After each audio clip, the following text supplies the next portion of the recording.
All week we've been talking about the economic backstories to how we got to the current state of, well, the economy as it is, with massive income inequality. Today we're looking at what happened in the 70s and the 80s when, according to our next guest, hippie to yuppie liberal baby boomers were complicit in a raw deal replacing the New Deal. Best-selling author Kurt Andersen joins us now. His latest book is Evil Geniuses, The Making of America, A Recent History. Also with us, former Treasury official and Morning Joe economic analyst Steve Ratner, Caddy K, with us as well. So, Kurt, I was talking yesterday to David Axelrod on his podcast, and he asked why I got into politics, and yeah, I was inspired by Truman, I was inspired by Reagan, but I also read Arthur Schlesinger's book on Bobby Kennedy, and I was always struck by Bobby Kennedy's coalition. He had working-class white people and working-class black people. There's that moving moment in a book written about Bobby where the train, his train with his coffin goes past, and there are black people on one side of the track saluting, white people on the other side of the track saluting. As it goes past, those two sides walk away. Democratic Party hasn't really regained those white working class voters in earnest, really, since Bobby Kennedy's death. It can't all be because of a handful of evil geniuses. What does the Democratic Party need to do other than write books like What's the Matter with Kansas and ask the questions as elitists, why are these working class people too stupid to vote for us? Yeah. No, we have to look back to exactly that time when Bobby Kennedy was running for president in 1968, 1969, 1970, 71. That's when the crack-up happened between what had been the Democratic coalition, right? Forget Southern segregationists, which was also part of the coalition until right before then, but white working-class people and college-educated people. There weren't many college-educated people until right then, and then you had Vietnam as well, and the counterculture and everything else. And as I tell them, evil geniuses, there was a crack-up and a mutual contempt. And I would say, I feel, many in the affluent part of my generation, who were doing fine as the steel industry imploded, as manufacturing imploded, as outsourcing happened, and manufacturing went to China and all the rest. And like, well, we shrugged and thought, oh, this will work itself out some way.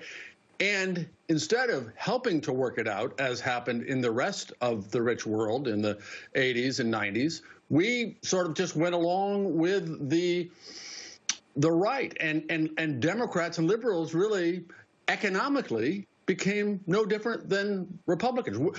We became effectively the liberal Republicans, and there was no national economic left anywhere near power.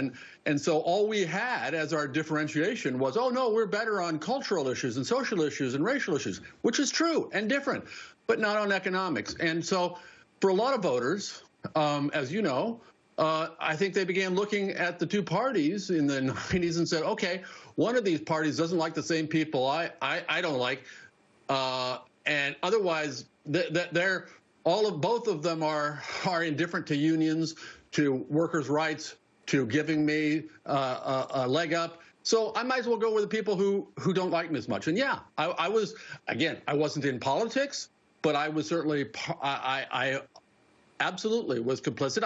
I was, happily for Gary Hart, despite the fact that in the 70s and 80s, he came into politics saying the New Deal, nonsense. That's old school. That's gone. That's obsolete. We don't need that anymore. Along with every up-and-coming Democrat of the time, Al Gore, Bill Clinton, my friend Bob Kerrey, Paul Tsongas, Jerry Brown, we could go on and on, really were not of the economic left anymore. And as the union movement and organized labor was crushed, and all kinds of protections and help for the middle and working class were kind of regulated out of existence, the Democrats didn't really put up a fight, and that's a problem. That's a problem that helped us get where we are in terms of insecurity and inequality, and it didn't help the Democrats politically.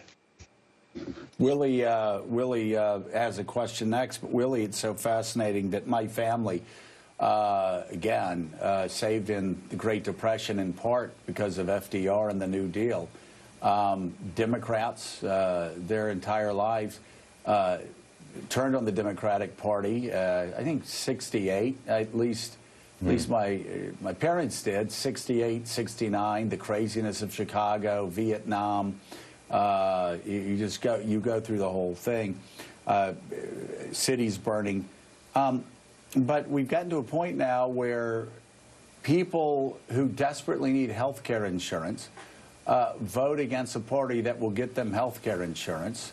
People who live in rural communities where rural hospitals are being devastated by Republican cuts continue to support those Republicans and continue to support Republicans that vote for the largest tax cut ever for, not for working class Americans or middle class Americans, but for the richest Americans. So in rural America, they're paying more in income tax than Amazon is. Yeah, I mean, the numbers are staggering, and as Kurt points out, often people voting against their own economic interest, hearing a message from the president that's actually not being delivered by the president or by the Congress. And Steve Ratner, we just got across the wires another terrible jobs number, 965,000 jobs gone in the last, new people added to the unemployment rolls in the last week. Do you see now over the horizon an era of more big government? You just had the massive COVID relief package passed through the Congress. Joe Biden says that's just a down payment to give this economy life, to attack this COVID catastrophe that's now as bad as it's ever been. What will these first months and maybe even the entire term of the Biden presidency look like? Look, well, we certainly need more government, and that's something I think Kurt and I agree on, that government is not the enemy. Government should be part of the solution, and we have walked away from government to a considerable extent as being part of the solution. There is certainly a lot of sympathy, a lot of eagerness on the part of many Americans to see government play a more robust role, but you still do have this very strong opposition to the idea of big government.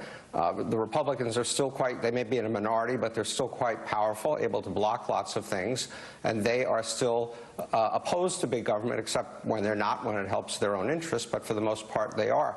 So the idea that we're going to go back to the 60s and pass Great Society programs like Medicare, Medicaid, I think is highly unlikely in this world. Hopefully we'll be able to do something for the people who are being left behind at the moment. But if I could just go back for 1 second to the earlier part of the discussion, and just say this, Kurt, you mentioned all the so-called new Democrats who came along, but it's also true that we Democrats did put up a kind of a fight in the direction you'd like. We did nominate George McGovern in 1972. We did nominate Walter Mondale in 1984. We did nominate Michael Dukakis in 1988. And they all went down to extraordinary defeats. And I think it does get back to Joe's question of why people like Joe, for example, became Reagan's supporters. Why did they not embrace the idea of big government and government helping you, and why did they accept the idea that government was your enemy? And I think it's in large part because the system simply wasn't working. We talked about Vietnam and things like that. On the economic side, we had massive inflation, massive unemployment. In 1975, we had 9% unemployment and 9% inflation. And that's a recipe for people to basically search, I think, for other solutions, not just because evil geniuses are lurking in the background, but because they're dissatisfied with the state of affairs that they're living in. Certainly, I mean, inflation in the 70s was crazy, needed to be controlled, and of course was brought under control, as you know, significantly by the new Fed chair that Jimmy Carter nominated, and then Ronald Reagan, of course, benefited from it coming under control. No question, the 70s were a mess in terms of inflation, in terms of, as I say, the steel industry and the automobile industry, then starting in the 80s, having big problems. And I do want to point out that 10 years ago, you and President Obama, of course, saved the auto industry in a big, wonderful government intervention way that worked with the UAW as a significant part of that salvation. So bravo. Role of big government in making our economy work for people other than the rich. But yes, there were problems. And yes, as we talked about the other day, there was technological change and all the rest. But you see how the U.S. proceeded to deal with all of those changes from 1980 on, and how the rest and how the rest of the world did, and they did well. There are all kinds of good capitalisms in the world, and then there's ours, less good, more insecure, bad capitalism, if you will. So, and by the way, George McGovern, 1972, Richard Nixon, that was a freakish time, and I would argue, we could argue for hours about whether Mike Dukakis and Walter Mondale were particularly economically left, because by that point, during the 70s, spontaneously and through the work of the evil geniuses in their think tanks and in media and elsewhere, really did help change the paradigm, really did convince, I think falsely, a lot of people that, oh, no, big government is bad, taxes are bad.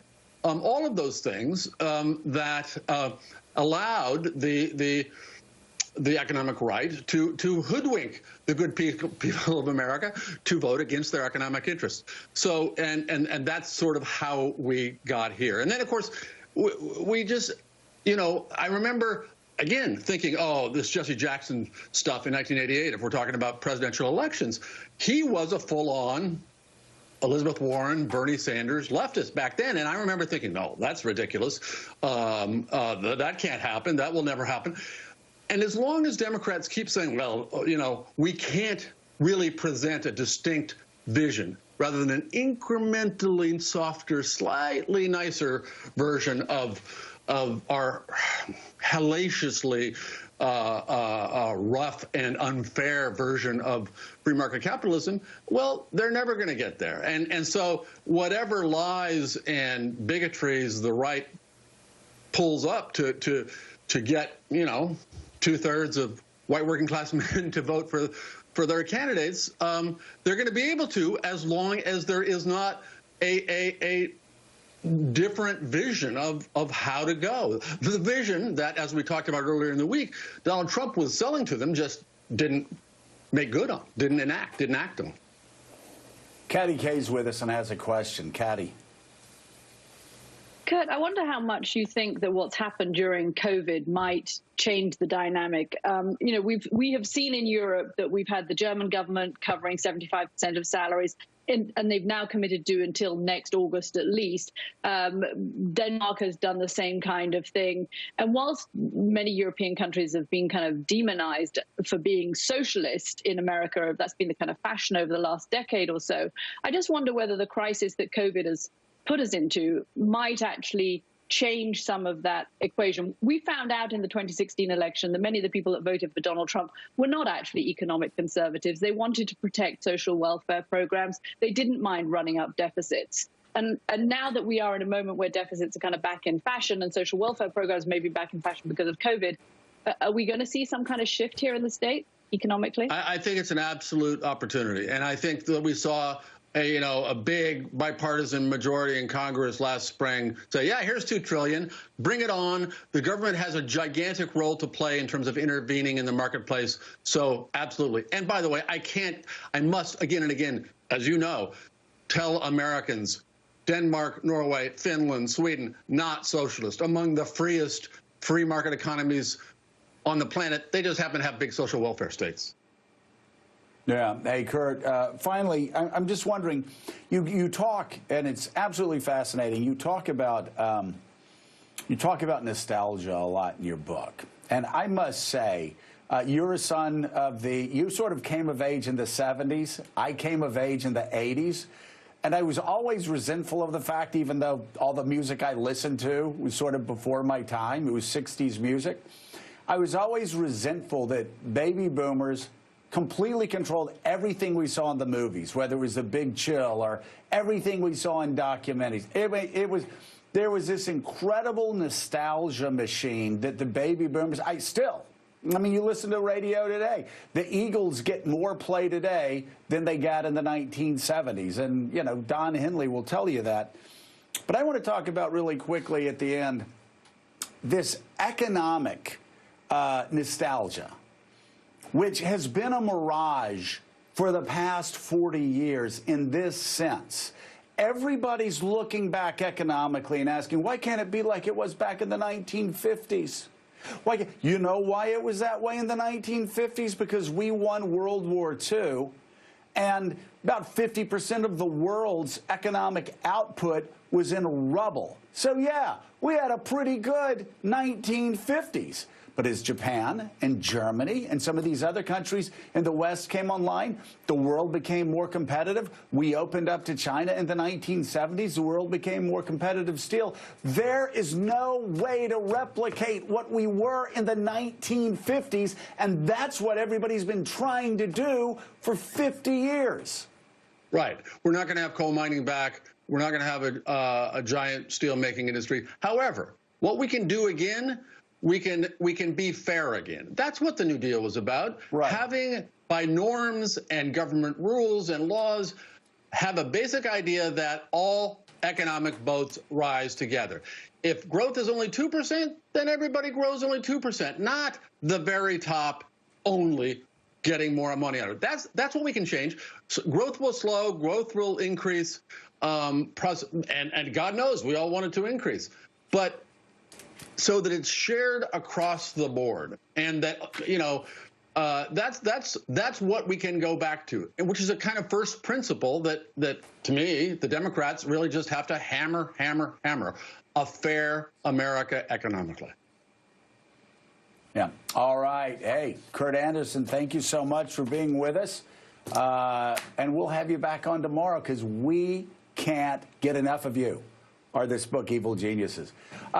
Steve Ratner, stay with us. Now, let's turn back to politics.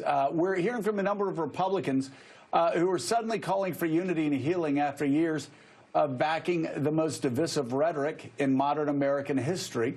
With us now, the executive director of the Institute of Politics and Public Service at Georgetown, Mo Elleithee. The Institute is out with new polling on political unity ahead of the new administration. Mo, always great to talk to you. And hey, I'm all about unity. I'm all about unity, so much so that it drives me and everybody around me crazy. I whether it's in the law or whether I'm in, media or politics, I always say there's always a deal out there. You just have to work hard for it. But before we get to your poll, don't we have to have justice for some of these people before we start talking about unity? Yeah, I don't think there's any question about that. I think the American people are sort of in a couple of places at once. They do want more unity. They want to see Congress and the president working together. They do want to tone down the divisive rhetoric, but at the same time, no one wants an unjust society. They do want to see basic fairness. They do want to see accountability. At times, there is a conflict there. But I think they are hopeful that they can get that accountability and justice while still moving towards a more unified society. Hey, Mo, it's Willie. It's good to see you this morning. So do you, based on the new polling that you have out there, what is the optimism? We see some general optimism. You just told us that a majority of Americans believe that things are going to get better. About partisanship in this country, that if Donald Trump is not at the head of the government, if Donald Trump is not tweeting every day, if Donald Trump is not consuming our political and cultural conversation every day, that the temperature might, in fact, be turned down. Did you find that optimism? We did. It's a cautious optimism, but it's there. We were in the field with this poll last week. The insurrection happened right in the middle of it. And, we've been testing this for about 2 years now. What we have found is, first, that it's about as bad as people have ever seen it, that they believe that on a scale of 0 to 100, 100 being like the ultimate amount of political division, the mean response right now is at 76. That's astonishingly high. But when you ask them what they think it'll be a year from now, that number drops down to about 65. Still high, but much better than it is now. The new President-elect Biden, is coming in. He's got a stated theme of Americans United for his inauguration. We asked voters, do they believe that he will be successful in unifying the country. And a majority of people, a clear majority of people, say they believe he'll have some level of success. They believe that the new president will be able to work with Congress to get things done, which has not always been the case over the past few years in the polling. So people are optimistic. Now, there's still some warning signs. We're still seeing tremendous amount of polarization, that Republicans are much less likely to believe that the president-elect can be a unifying force than Democrats and independents are. There is, and we saw a huge spike in this in the nights that we were in the field after the insurrection, there is an increase in concern about politically motivated violence moving forward. But having said that, they still are optimistic. They still believe that with some changes and holding some people culpable, that we can get there. The number one driver, though, in the minds of voters about who is responsible for the greatest amount of incivility in our politics isn't President Trump. It's actually social media. People, I think, are recognize that there are bigger systemic forces and challenges out there that we've got to overcome to get back to that sense of unity that we were talking about. Mo, Patty so Kay. I've just done a podcast interviewing lots of people about the issue of unity in America. And actually, we spoke to somebody who had worked on unity and cross-border talks in Northern Ireland, which seems ironic that Northern Ireland is now being held up as the guide for the United States. But one of the things that came out of it was that maybe we have to have a concept of unity that is not necessarily being friends with people from the other side, because that seems very hard to do. But what you want is just to be able to work with them. And one of the perhaps things that we can feel hopeful about is a restoration of competence. If things are delivered, if results come about from, and if people have a sense of common purpose in sense of needing results from something, like Florida has just passed a minimum wage, even though there's a lot of divisions between the two sides there, both saw that it was in their interest. Maybe that's how we get to some kind of sense of unity. It sounds rather pragmatic and unidealistic, but it might actually be something that works. Oh, I don't disagree with that at all. And to underscore your point, Katty, we ask people, agree or disagree with the following statements. Number one, common ground and compromise are noble goals our leaders should aspire to. 87% of Americans agree with that. The very next question is, I'm tired of leaders who compromise on my values. I want them to stand up and fight the other side. 87% of people say they agree with that. So people are torn about what they're looking for. But I keep coming back to the fact that people are optimistic that the new president and Congress can work together. And if they do that, I think they will see that as a major, major step forward for our politics in this country. All right, Mo, as always, we love having you on. Thank you so much for coming. Greatly appreciate it. And Steve Ratner, I want to get final thoughts from you about the numbers. It looked like, again, some more bad numbers crossing today. How deep of a hole is Joe Biden and the new Democratic Congress going to have to dig out of in the second quarter of 2021? There's no question, Joe, that the hole is getting deeper. But the reason the hole is getting deeper is really not an economic issue. It's a public health issue. When you look at the data about how much people are going out, spending, willing to go to restaurants and bars, even on their own, let alone in places where the government has instituted more lockdowns or more restrictions on activity, what you see is that people are pulling back, and therefore employers are pulling back. You did have the lapse in the stimulus and the recovery programs like the PPP, which probably led to a lot of small businesses closing down, which is some of what you see in these numbers today. But really the bottom line here is that we first have to solve the public health crisis. And as you know, that is just simply getting worse and worse at the moment.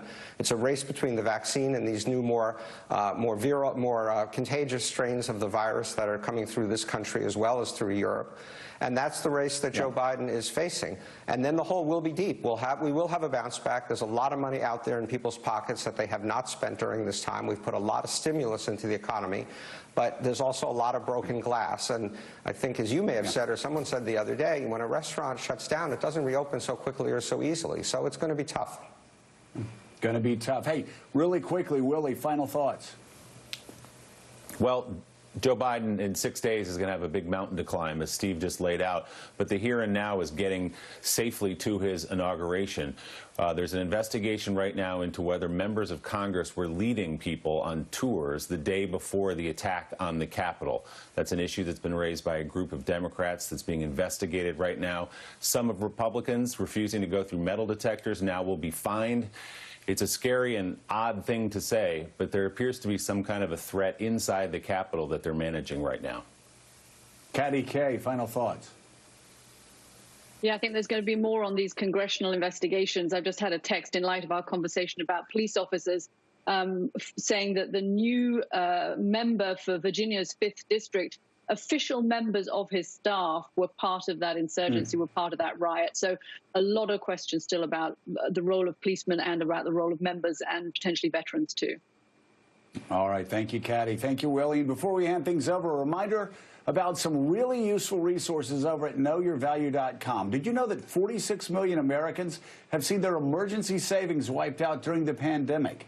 New York Times bestselling author Gene Chatsky shares 5 strategies to help recover or increase your savings throughout 2021. And a reminder about Know Your Value's exciting partnership with Forbes. It's a 50 over 50 list, and you can nominate women over 50 who have achieved great success and paid it forward to other women. The submission deadline is closing in, so get those submissions in soon. Go to knowyourvalue.com for more. That does it for us this morning. Stephanie Rule picks up the coverage right now. Stephanie.